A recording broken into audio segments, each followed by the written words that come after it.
पाठ 22 सच्ची मित्रता। एकांकी। पहला दृश्य। द्वारिका में श्री कृष्ण अपने महल में पत्नी रुक्मिणी के साथ बैठे हुए हैं। तभी द्वारपाल वहां आता है। द्वारपाल: महाराज की जय हो। महाराज, द्वार पर एक गरीब ब्राह्मण आया है। वह आपसे मिलने की जिद कर रहा है। श्री कृष्ण: कौन है वह? द्वारपाल: महाराज, वह बहुत ही निर्धन मालूम पड़ता है। उसके कपड़े फटे पुराने हैं। न सिर पर पगड़ी है, न पैरों में जूते हैं। उसके पैरों में फटी बिवाइयां हैं। वह अपना नाम सुदामा बता रहा है।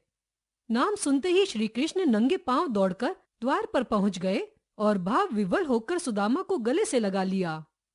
श्री कृष्ण: मित्र, तुम कैसे हो? बहुत दिनों बाद आना हुआ। आओ अंदर चलें। सुदामा: मैं ठीक हूं मित्र। दोनों महल के अंदर आते हैं। श्री कृष्ण सुदामा को आसन पर बिठाते हैं। श्री कृष्ण: रुक्मिणी, यह मेरा प्रिय मित्र सुदामा है, जिसके विषय में मैं बातें किया करता हूँ। रुक्मिणी सुदामा का अभिवादन करती हैं। रुक्मिणी जल लेकर आती हैं।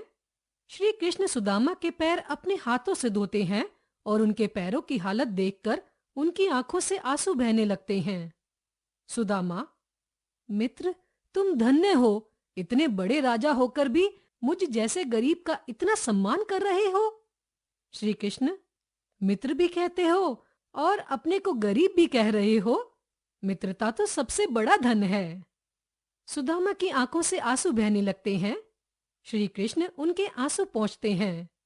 श्री कृष्ण: अच्छा मित्र, मुझे अपने जीवन के विषय में कुछ बताओ। सुदामा: मित्र, मेरा विवाह एक सुयोग्य कन्या से हुआ है। मेरी 4 संतानें भी हैं। श्री कृष्ण: तब तो भाभी ने अवश्य मेरे लिए कुछ भेंट भेजी होगी। सुदामा सकुचाते हुए: नहीं नहीं, कुछ भी तो नहीं। सुदामा बगल में दबाई पोटली छिपाने की कोशिश करते हैं। श्री कृष्ण: यह कैसे हो सकता है? मित्र, भाभी ने मेरे लिए कुछ न कुछ अवश्य भेजा होगा। अरे, यह बगल में क्या छिपा रखा है तुमने?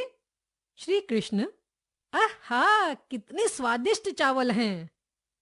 सुदामा: मित्र, मैं तो यहाँ आने से पहले बहुत डर रहा था कि तुम मुझे पहचान पाओगे या नहीं, क्योंकि निर्धन मित्र को तो लोग भूल जाते हैं। लेकिन तुम्हारी भाभी ने हट करके भेज दिया। श्री कृष्ण: मित्र, भूल कैसे जाता? गुरुजी ने शिक्षा दी थी, वह बच्चा मित्र नहीं जो अपने निर्धन मित्र को भूल जाए। सुदामा: हाँ मित्र, याद है, और आज उसका उदाहरण भी देख लिया। दोनों हंसते हैं। तभी सेवक भोजन का थाल लेकर आता है। श्री कृष्ण सुदामा को अपने हाथों से भोजन कराते हैं।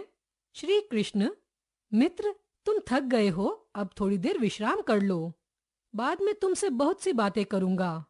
दूसरा दृश्य। सुदामा: मित्र, कई दिन बीत गए, अब मैं घर जाना चाहता हूँ। श्री कृष्ण: अच्छा मित्र, तुम्हारे आने से बहुत अच्छा लगा। बचपन की यादें ताजा हो गई। कहो, कब जाना चाहते हो? सुदामा: मित्र, मैं कल सुबह जाना चाहता हूँ। अगले दिन सुबह। सुदामा: मित्र, तुमसे मिलकर अत्यंत प्रसन्नता हुई, परंतु अब चलता हूँ। श्री कृष्ण: मित्र, यदि कुछ दिन और ठहरते तो अच्छा था। श्री कृष्ण ने सुदामा को गले लगाकर विदा किया। तीसरा दृश्य। इस प्रकार रथ पर सवार होकर सुदामा अपने घर के सामने रुकते हैं। सुदामा: अरे, यहाँ तो महल बना हुआ है। मेरा घर कहाँ चला गया? यहीं पर तो मेरा घर था। सारथी, यह कहाँ ले आए तुम? मेरा घर तो बहुत पुराना टूटा फूटा है। तभी सुदामा की पत्नी और बच्चे बाहर निकलते हैं। पत्नी: श्री कृष्ण आपके सच्चे मित्र हैं। आपकी अवस्था देखकर वे बिना कहे ही सब कुछ समझ गए और उन्होंने हमारी सहायता कर दी। सुदामा: धन्य हो मित्र, तुम कितने महान हो। मेरे 3 मुट्ठी सूखे चावल के बदले तुमने इतना कुछ मुझे दे दिया। बड़ा उपकार किया मुझ पर। मित्र हो तो